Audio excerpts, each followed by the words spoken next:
In today's episode, we're diving into the world of pet care with an innovative 3D printing project, a customizable smart pet feeder with built-in portion control. This feeder not only ensures your pet gets just the right amount of food, but also syncs with your smartphone for feeding schedules. During the build, we faced challenges like achieving precise movement for the portion mechanism, which we solved by customizing the gear design.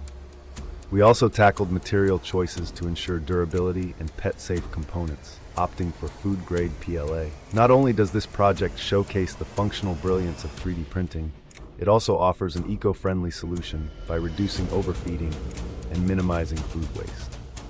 Get ready to enhance your pet's feeding experience with this step-by-step tutorial.